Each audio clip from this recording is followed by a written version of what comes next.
this is the second speech, poem verse, which I want to read out. I'm in Salcombe in Devon in England, and we've got the sea out there. And the sea is what made Britain what it was. We had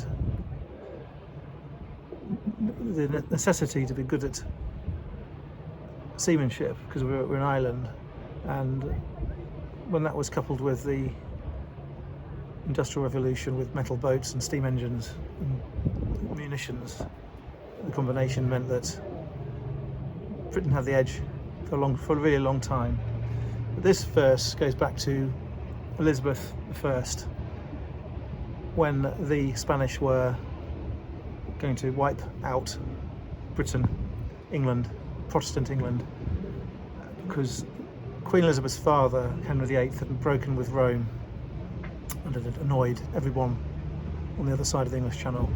So what happened was the English I should say, were faced with this armada of big Spanish boats and Dutch boats which were owned by the Spanish, and fundamentally what happened was the armada came and was so big that by the time it assembled it had become deep disease ridden, and coupled with bad weather and a bad leader,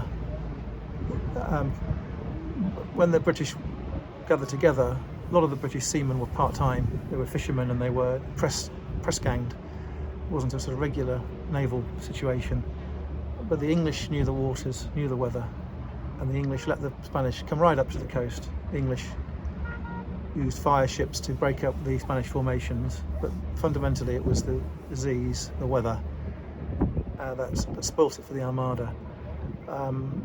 They had a habit of having a fairly remote cannon situation between boats, and they would then rely on boarding.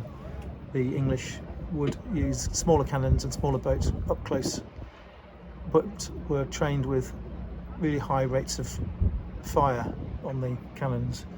So we were very fortunate that the Spanish Armada was totally destroyed and was blown up the North Sea, and the stragglers had to come all the way around Ireland, and as they came round they were picked off and hacked off, and very few of them actually got back to Spain. But this is the speech that Queen Elizabeth spoke to her army. Okay, my loving people, we have been persuaded by some that are careful of our safety to take heed how we commit ourselves to armed multitudes for fear of treachery.